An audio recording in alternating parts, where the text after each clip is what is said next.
찬미 예수님, 네, 한 주간도 잘들 보내셨나요? 네, 성당 오는데 날씨가 어땠어요? 비가 많이 왔죠? 오기 힘드셨죠? 네, 그런데 여러분은 그 비바람을 뚫고 또 이렇게 성전에 하느님을 만나기 위해 나왔습니다. 아마 이 여러분의 이 열정을 하느님께서도 보시면서 많이 좋아하실 것 같아요. 우리 비바람을 뚫고 이곳에 무사히 온 우리들을 위해서 한번 박수 한번 칠까요? 네. 이렇게 비바람 오늘 보면서 또 오늘이 무슨 날인 줄 아세요? 네, 주님 승천 대축일이에요. 그래서 이런 생각을 해봤어요. 예수님이 승천하실 땐 날씨가 어땠을까? 오늘같이 이렇게 비바람이 불면 예수님이 하늘로 올라가시다가 비에 젖어서 무거워서 떨어지진 않았을까? 또 제자들은 예수님이 올라간 하늘을 바라보고 있다는데 비바람이 불면 하늘을 바라보고 있을 때 눈에 비가 들어가서 예수님을 바라보는데 힘들지는 않을까? 그런 엉뚱한 생각을 해봤습니다. 그래서 아마도 예수님은 맑은 날에 하늘에 올라가시지 않았을까 생각해 봅니다. 어렸을 때 그런 생각을 많이 해봅니다. 날아가는 새들을 바라보고 날아가는 비행기를 보고 나도 하늘을 날아보고 싶다. 그래서 망토 같은 걸 메고 2층에서 점프해 보기도 하고 날아가는 방법을 많이 생각해 본 적이 있었는데 근데 날아갈 수 있는 방법은 없더라고요. 우리가 날 수 있는 방법은 무엇이 있을까요? 바로 비행기를 타는 방법밖에는 없는 것 같아요. 그런데 이 비행기를 바라보면 그냥 그 무거운 종이 비행기를 던지면 날까요? 그렇지 않죠. 비행기가 날기 위해서는 긴 활주로를 달리다가 하늘로 뛰어 날아갑니다. 속도가 충분히 빨라질도록 열심히 달리면 공기가 날개에 부딪혀 비행기를 위로 띄우는 힘인 양력이 생기게 되고 그 힘이 비행기를 잡아당기는 지구의 중력보다 커지면 비로소 하늘 위로 떠오르게 된다고 합니다. 바로 이런 원리로 비행기는 뜨게 되죠. 그런 점에서 이 비행기의 비행은 땅에서부터 시작된다고 할 수 있습니다. 마찬가지로 이 주님의 승천도 땅에서부터 시작된 것은 아닐까라는 생각이 듭니다. 예수님께서는 우리가 사는 이 세상의 가장 낮은 자리에서 태어나시어 죽음을 맞이하는 그 순간까지 하느님 아버지의 뜻을 이루기 위해 그 공생활부터 열심히 달려왔다는 겁니다. 그렇게 죽음을 이기고 부활하시어 아버지 곁으로 올라갈 힘을 얻은 것은 아닐까. 그런데 이토록 엄청난 사건을 받아들이는 제자들의 모습을 바라보면 조금은 이해하기가 어렵습니다. 자신들이 믿고 따르던 주님께서 하늘에 오르시는 모습을 보았음에도 그들은 놀라지도 흥분하지도 야단법석을 떨지도 않고 그저 멍하니 하늘을 바라보고 있습니다. 아마도 예수님께서 더 이상 자신들과 함께 계시지 않는다는 사실에 망연자실했을 것이도 모르죠. 아마 자신들이 지금까지 예수님을 따랐던 것은 하느님 나라에 가기 위하였던 거였는데 자신들은 세상에 홀로 남겨둔 채 홀로 날아가는 이 모습에 그런 생각이 들 수도 있을 것입니다. 나도 하늘나라에 가야 되는데 어떻게 해야 할지 모르고 막막했을 겁니다. 그래서 오늘 일독서를 바라보면 사도행전에는 그 주님의 승천에 대한 이야기를 자세히 묘사하고 있습니다. 그렇게 어쩔 줄 모르고 하염없이 하늘만 바라보고 있던 그들에게 두 천사가 나타나 왜 하늘만 쳐다보고 있느냐고 예수님께서 다시 오실 거라고 알려줍니다. 그런데 천사들은 예수님께서 다시 오실 것이라고만 했지 그 날과 그 시간이 언제인지는 알려주지 않았습니다. 그때가 언제 올지는 하느님만 아신다는 겁니다.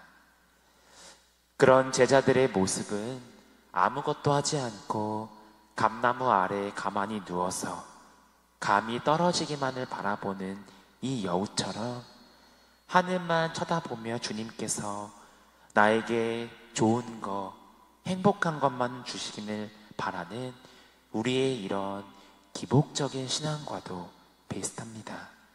그런데 우리는 경험을 통해 알고 있죠.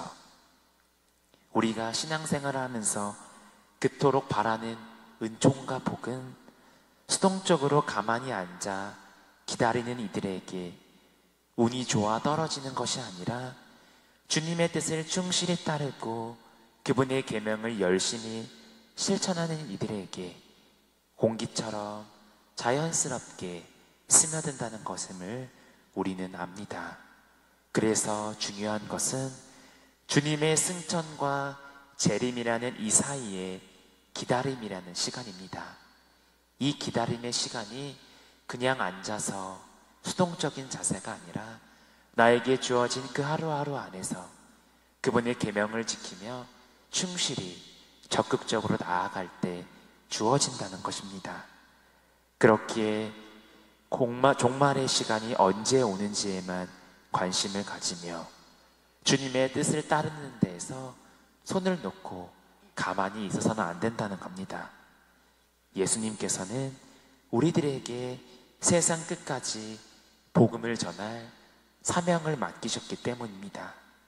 그러니 우리는 이 기다림의 시간을 믿음과 희망과 사랑으로 채워나가야 할 겁니다. 그렇기에 우리는 이 구원의 기쁜 소식을 말과 행동으로 곧 사도로서의 소명을 최선을 다해야 된다는 것이죠. 그래서 오늘 복음을 바라보면 예수님께서는 그 소명을 어떻게 살아내야 하는지 그 구체적인 방법을 알려주고 계십니다. 첫 번째, 복음을 선포하라고 하십니다.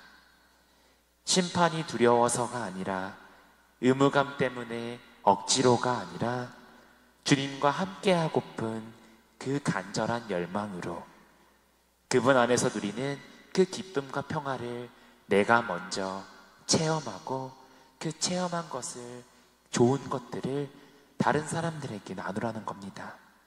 그렇게 죽어있는 신앙생활을 하는 것이 아니라 살아있는 신앙생활로 나아가는 겁니다. 그러면 사람들이 그런 우리의 이 모습을 보고 주님께로 다가오시기 때문입니다. 둘째로 마귀를 쫓아내라고 하십니다. 이 말은 다른 사람 몸에 붙어있는 마귀만을 쫓아내라는 뜻이 아니죠. 바로 내 영혼에 집요하게 들려붙는 나를 넘어뜨리려고 열심히 노력하고 있는 그 악마의 유혹을 몰아내라는 겁니다.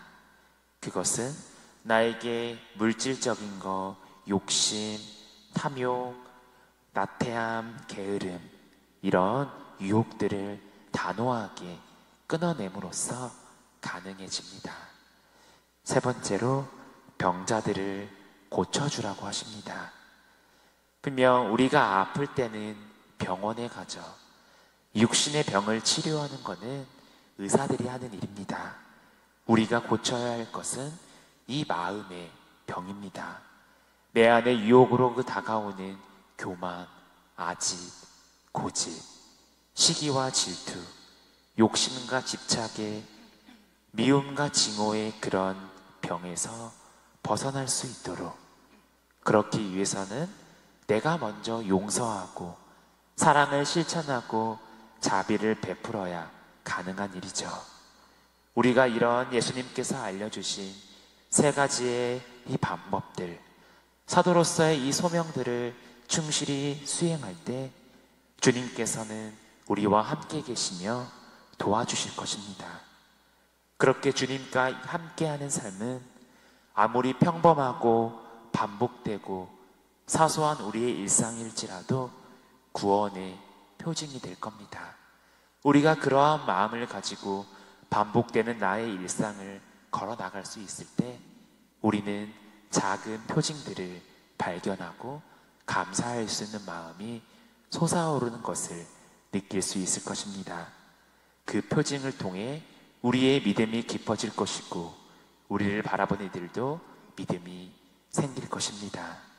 그렇기에 주님께서 오늘 하늘로 올라가셨다는 것은 그분께서 우리 곁을 영원히 떠나셨다는 말이 아니라는 겁니다.